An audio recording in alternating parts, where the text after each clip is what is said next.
Night of Camp David, Chapter 10. Routine Field. The McVeigh for Vice President drive gathered headway like a sailboat which swings off a close tack and begins running before the wind. Every day brought a new gust of support, just as planned by President Mark Hollenbach, the master planner. The Wisconsin Democratic State Chairman announced that he would back Senator McVeigh for Vice President. A salute to a great man from a great sister state of the Midwest, he said. A day later, the lone Democratic senator from Wisconsin and all Democrats in the state's congressional delegation added their support. Another McVeigh write-in office opened in Green Bay, supplementing the original one in Milwaukee. Cards circulated throughout the state instructing Democrats how to write in McVeigh's name on the ballot of the otherwise meaningless presidential primary. National Chairman Joe Donovan at first refused to talk to newsmen, but pressure mounted and he was forced to hold a press conference. He denied that he or anyone else at the National Committee was lending covert support to McVeigh. When newsmen countered with a statement from the Appleton City Chairman who said he'd been called by Donovan soliciting support for McVeigh, Donovan said the Appleton Chairman completely misunderstood him. All he'd done, said Donovan, was to assure the Wisconsin people that any move for any candidate would not be frowned upon by the White House. While the president reserved to himself the right of final selection, he nevertheless welcomed evidence of support for any candidate around the country. As for Hollenbach's own press conference, the vice presidency monopolized the entire half hour in this second week since the announcement that Patrick O'Malley would not run for re-election because of the Kennedy Sports Arena scandal.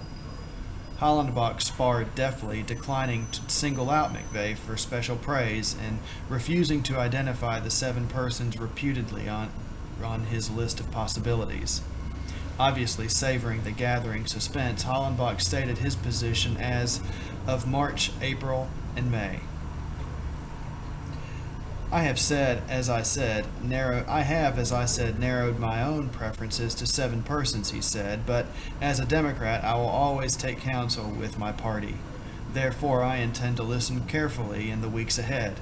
If the Democrats of this country have a choice for vice president and make it evident, I won't ignore the advice, but I do reserve the right to overrule it if circumstances so dictate. At this juncture, I am endorsing no one and opposing no one. Press interpretation, a boost for McVeigh. A constant target for reports himself, McVeigh never varied his stance in scores of interviews. He appreciated the support of the many friends he appeared to have in Wisconsin, but he was not an active candidate for the nomination. The choice was the president's alone. The producer of NBC's Meet the Press program begged him to appear on the popular political panel Inquisition, but McVeigh steadfastly refused. It would place him in the role of a candidate, he said, and a candidate he was not.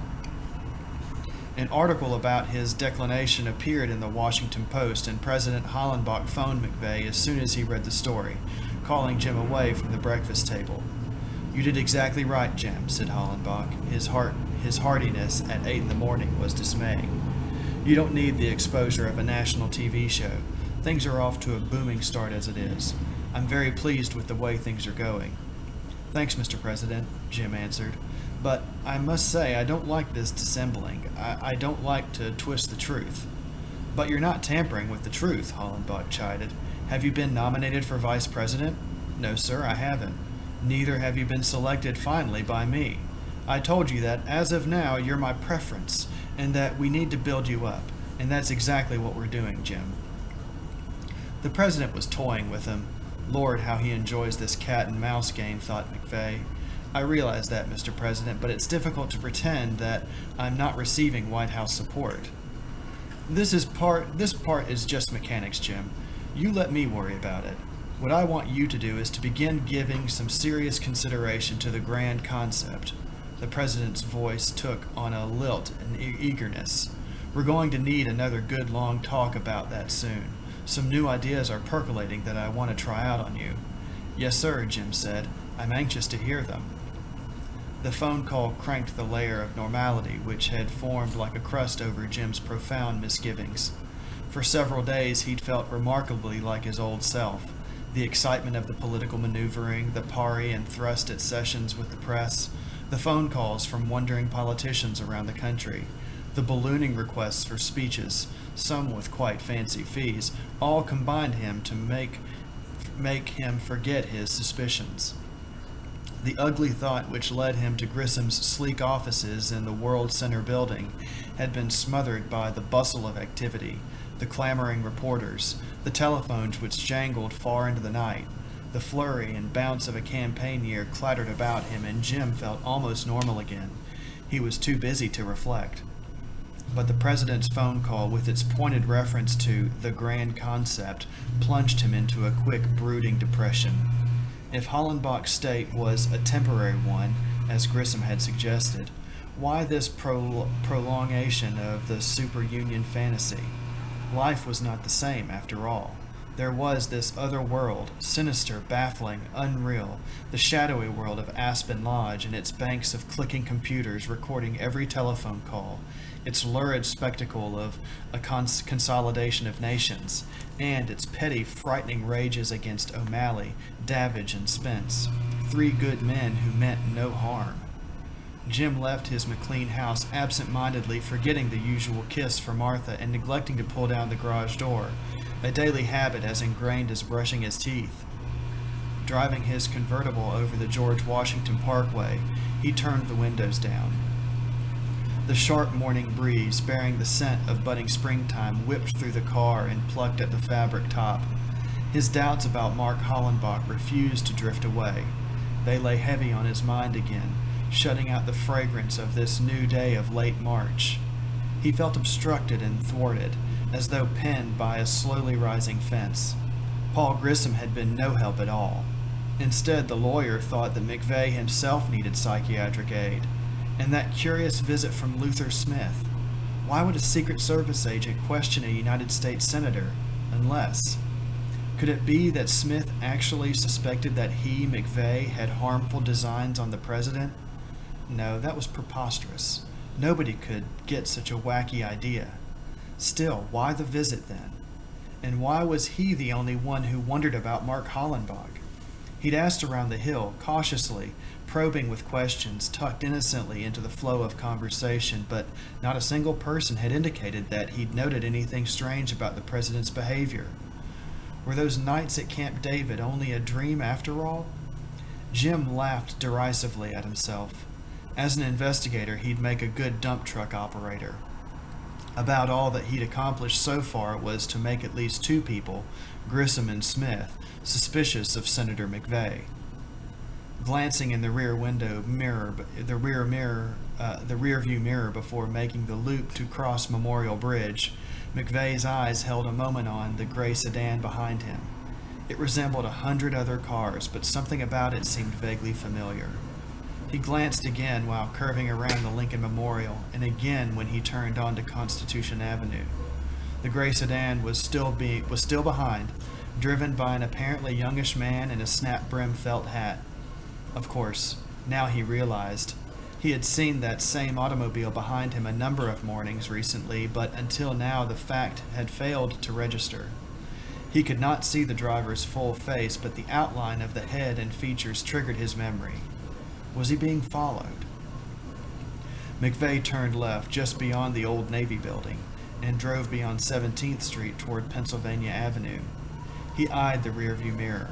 The gray sedan also turned left onto 17th. When McVeigh turned right onto Pennsylvania, so did the gray sedan with the snap-brimmed driver. Both cars passed the White House, bright in the sun morning. Why, damn it, was he being followed? Suddenly, a mental shape materialized as though the last pieces of a jigsaw puzzle had transformed meaningless bits into a logical whole. He thought he'd seen the same man near him a number of times recently. A tall young man in a snap-brim hat, his face blank and unconcerned. The man had been near him at the drugstore counter in McLean, again on Connecticut Avenue near DuPont Circle, where he'd stopped to buy flowers for Martha, and once again when he took Chinky to the movies. Now he was sure. Also at the Senate hearing, he'd seen another face that seemed familiar, a youthful face. Hadn't he seen those features on a campaign trip somewhere, Oregon, California? It began to fit together now, all of it. He, Senator James F. McVeigh of Iowa, was being tracked. He was under surveillance by persons who knew their business. Now, he kept shifting his eyes constantly to the rearview mirror. The gray sedan clung there, never more than 1 or 2 cars behind. When he turned into the Senate office building's underground garage, he could see the sedan continue down the street, slackening its speed. The certainty that he was being watched, probably by federal agents, deepened his mood of dejection. He knew he should be either outraged or laughing out loud. The idea of a vice presidential candidate being trailed by federal sleuths was either sinister beyond belief, or it was utterly ridiculous. But Jim couldn't shake the black mood. He felt forlorn and vacant, as though slowly spiraling downward in an unknown void. Even a morning of more than ordinary activity failed to dispel his despondency. He dictated letters to prominent constituents, talked about the ever-inflating vice presidential balloon with Flip Carlson, took a dozen phone calls, and received 3 sets of callers, including a group of 4-H youngsters from Iowa who filled his office with wholesome, rosy-cheeked exuberance. There was even a farcical episode that diverted Jim's mind for a few minutes. Mrs. Jessica Byerson, a dumpy, saccharine woman who had lobbied for years to get Congress to proclaim the city white chrysanthemum and the national flower, waddled past the staffers in the outer office and flowed, unannounced, into Jim's sanctuary. He cringed at the sight of her, for Miss Byerson, the mum's mum, was famous on Capitol Hill for her sudden ambushes of legislators. He shoved her out into the corridor through his private door by grasping both her elbows and trundling her ahead of the loaded cart. She wheezed a protest as Jim locked the door behind her, but even this interlude of heave-ho manship failed to dispel his dark mood. The thought quickly returned and would not be erased. He was being shadowed by specialists at the trade of surveillance. When the bell rang for the Senate session, he walked warily to the subway car, occasionally glancing over his shoulder. At his desk on the Senate floor, he found it difficult to concentrate on the debate, even though it involved a phase of defense policy on which he had specialized. Instead, he looked about the galleries, inspecting the faces, wondering which one, if any, was there to watch him. McVeigh realized that he'd never been followed before, or tailed, as they termed it in the paperback mysteries. It unnerved him. Who, for instance, would believe him if he stated such surveillance as fact? He saw plump, aging Fred Odium sitting in the second row. Odium, a shrewd, sardonic septuagenarian whose eyes still darted covertly toward a swaying rump, was the senior senator from Louisiana, chairman of the Appropriations Committee, probably the most powerful man in the Senate. Suppose he were to ease over to Fred and whisper that he, McVeigh, was being followed. Old Fred would fix him with those pale Greyhawk's eyes and tell him he ought to lay off the bottle until at least sundown. McVeigh sat for perhaps an hour, his thoughts moving fitfully from Camp David to Pat O'Malley to young men in snap-brim hats, his ears catching only fragments of debate. Then a page appeared respectfully at his elbow. The boy whispered his name and handed him a slip of paper. "Please call Briarwood 9-8877 at once. Urgent." Rita's number. Rita, who had threatened to summon the police and the Associated Press simultaneously if he ever telephoned her again, now wanted him to call.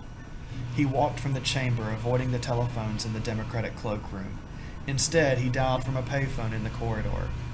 "I have to see you immediately," she said. It was the voice of a stranger, crisp, commanding. "The Senate's in session, Rita," he said. "We'll be here until late. This won't wait. You'd better come right now." "What are you doing home this time of day?" "I'm not feeling well," she said. Her tone was flat, did not beseech sympathy. "Something very distasteful has happened that involves both of us. I can't discuss it over the phone." A thought hit McVeigh like a clap of thunder. Oh my God, she's pregnant. His hands became quickly clammy and he felt water in his legs. "I'm supposed to be following this debate," he said, "but I'll get there as soon as I can." "All right." She hung up without saying goodbye. It was after 3 o'clock when McVeigh mounted the 4 steps on O Street after parking his car in a new place near Georgetown University. Leaving the Senate office building, he'd glimpsed the gray sedan again, but he had headed toward the Baltimore Expressway, then doubled back and lost the sedan after several swift turns in the residential section of Northeast Washington, far from Georgetown. The 3-block walk from his parking space to Rita's apartment had seemed like 10 miles, but he saw no snap-brim hat behind him. Rita was wearing a prim black dress with a lace collar snug around her neck. She had on thong sandals, but Jim noted her toenails had no crimson tint. The usual wide slash of matching lipstick was missing too. She motioned him to a straight-backed wooden chair in the small living room. In all the times in this apartment, Jim had never sat in the parlor. The room had a formal, unused air, and he could see dust on the china knickknacks on a wall shelf. Rita seated herself on a small sofa facing him. She did not smile. "This is as disagreeable for me as it is for you," she said. "I'll get right to the point." "Rita," compassion tugged at him, fighting to surmount his worry. "I'll do anything, you know that. The first thing we have to do is to get you examined by the best specialist we can find." "Specialist?" Her black brows arched. "I'm not that sick. I don't need a doctor." "Of course you do. How long has it been? When did you first notice?" "Notice what?" she asked coldly. "Would you mind speaking some semblance of English?" "All right. How long has it been since you learned you were pregnant?" "Pregnant?" She stared at him. Then she threw back her head and laughed, a loud, convulsive laugh that shook her mass of wavy black hair and filled the room like an explosion. She ended the giggle on a thin, high-pitched note which trailed into a dry giggle. "That's rich," she said. "So you came scurrying over here thinking I was, how do we say it stylishly, insciente? Did it scare you, McVeigh?" The use of his last name cut. He nodded. "Good," she said. "At least something concerning me has managed to get under your skin. No, Mr. Senator, I'm not with child, yours or anybody else's. That problem I could handle. The one we're faced with, I can't." Jim hoped he hid his enormous relief. Nothing that he could imagine would be quite as bad right at this time as a pregnant Rita Krasicki. Absolutely nothing. It was hard to keep from smiling, but inwardly the tension broke and fled. "This, my friend, is worse than fatherless babies," she said. "Last night and again this morning I was visited by federal agents. This one last night was from the FBI. This morning, while I nursed this repulsive case of the flu, my caller was a Secret Service agent. They both wanted to know approximately the same things." "What, for God's sake?" asked McVeigh, but he sensed the answer already. The gray sedan, the young men in snap-brim hats. "They wanted to know about you and me. The FBI man, very polite and circuitous, said this was just a routine field investigation. He beat around the bush for a while, then asked me point blank whether you had ever visited me here. I hesitated for a minute, but then I realized it was useless to lie to the FBI. They have ways of checking, and I have my job to think about, so I said yes. He wanted to know how many times. I said maybe a dozen. Then he asked me, after apologizing for asking whether we were intimate. I told him it was none of his damn business, that I presume is one thing still beyond the powers of the invincible FBI to find out." "What did he say to that?" "Nothing. He didn't even smile. He asked a few more questions about us, how long we'd known each other, that kind of thing, and then left. Now, McVeigh, I want to ask you a question. I haven't mentioned my, friendship with you to a soul. Have you?" "Never," said Jim promptly. Then he thought of Paul Grissom and his nonchalant disclosure of seeing a man on O Street who resembled the senator. Then how could the FBI have learned about us?" she asked, holding his eyes with hers. "Paul Grissom lives across the street from you," he said. "I heard the other day that he thinks he's seen me entering and leaving your apartment." "Isn't that just ducky?" She wrinkled her nose in distaste. "And so the FBI has been talking to Grissom about us, huh? Why? Just why, I'd like to ask." "I haven't the foggiest," said Jim. The feeling returned, the feeling of being hemmed in by a slowly rising fence. They were silent a moment while she continued to stare at him. "I've only got one possible answer," he said. "It could be that Hollenbach has ordered a routine field check on all the men under consideration for vice president." That would be highly unusual, she said. No president has ever done that kind of thing. Mark's a very unusual man, he said. As we both know, if it's true, he's got one hell of a nerve investigating a member of the United States Senate. And, he added to himself, a man whom Hollenbach personally picked out of the crowd. His ire rose. He hadn't asked for this vice presidential business. It was all Hollenbach's idea, and yet apparently the president distrusted him so much he put a tail on him as though he were a common crook. McVeigh forgot Rita in his mounting anger. That doesn't add up, she said sharply. The FBI, maybe, yes, but how do you explain a call from the Secret Service? They don't have anything to do with security investigations. What did the Secret Service man want? No, she said, you tell me first. Why am I being questioned by the Secret Service? I don't know why, baby. The word slipped out by force of habit. Don't you dare baby me. I want an answer. Honestly, Rita, he pleaded, I don't know. How am I going to make a guess unless you tell me what happened? She glared at him. He wanted to know the same things as the FBI man. How long had we known each other? Was it an affair? Did you stay here overnight? The whole thing was absolutely disgusting and degrading. I felt undressed, and it was especially humiliating because I know the agent. Oh? Yes, his name is Luther Smith. I've known him a while, and I've always liked him, but now he must think I'm a cheap whore. Rita, please. Oh, it's all nice and proper for you. Safe family man. Nothing ever touches the great secret lover, but I feel filthy and common. Everybody in town will be talking about me. That's just not true, Rita. You know perfectly well that neither of those agents will ever say a word to anybody. They make reports, don't they? She flared. And how about your gabby friend, Paul Grissom? After talking to the FBI, he'll probably tell all his friends at Burning Tree, in the locker room. Need a girl in a hurry? Call Briarwood 9-8877. Ask for Rita. Her voice had an edge of fury, and her black eyes flashed. Damn you, McVeigh, I wish to God I'd never seen you. Suddenly she began to cry uncontrollably. Her broad shoulders heaved, and she bunched into a corner of the sofa, rubbing her tears with the back of her hand. Jim went to her side and touched her gently on the shoulder, but she retched away. Don't touch me, she cried. When the sobbing ended, she at least accepted his proffer of a handkerchief, and she dried her eyes. And so, she explained, after the brief intermission for laughs, how do you explain the call from the Secret Service? I don't. Jim felt his voice sounded far away. He wanted to tell her, but he couldn't, not without opening up the whole fantastic story of the Knights of Camp David and his doubts about the president. She would never believe him, and even if she did, he could tell no one until he was sure. And when, if ever, would that be? So it was true. He was under surveillance and investigation by the Secret Service. Luther Smith, or perhaps Chief Brothers, had cause to question Jim McVeigh's own mental processes. They knew of his recent late visits to Camp David, of his investigation in LaBelle, and they must have concluded that McVeigh bore watching lest he have designs on the safety of the president. Was that it? Was that their devious reasoning? The mood of depression lowered him again like a black hood. He felt alone, divorced from this real world in which Rita sobbed for her shredding reputation. He spoke to her softly.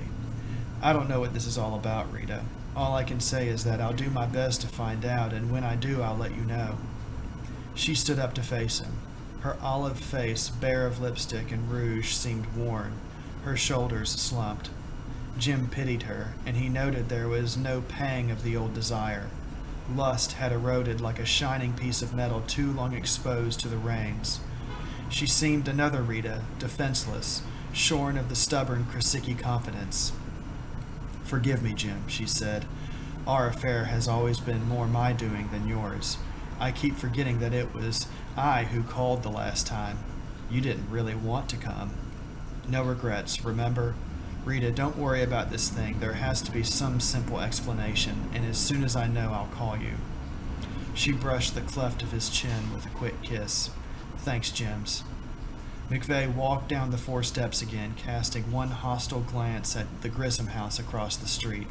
Then he sank into his bewildering maze of thoughts, and he did not remember to look up or down O Street. He did not see a young man in a snap-brimmed hat standing at the corner, nor did he see the family station wagon in which Martha and Chinky were riding. It passed as he started to walk toward Georgetown University. "Hey, Mom," said Chinky inside the car. "There's Pops." Martha looked over her shoulder as she drove. "No, Jane," she said quickly. "You're mistaken." Chinky twisted around in the front seat and looked back into the dawning twilight. "It is, too," she insisted. "No hat, and that mat of black hair, and the white alligator coat. And he walks just like Pops. Come on, Mom, stop and pick him up." "You're mistaken, Jane," said Martha firmly. "Your father is at the Senate. They're still in session." She pressed the accelerator and drove on. Chinky continued to stare back through the rear window, watching a man in a white coat who strode rapidly along the sidewalk.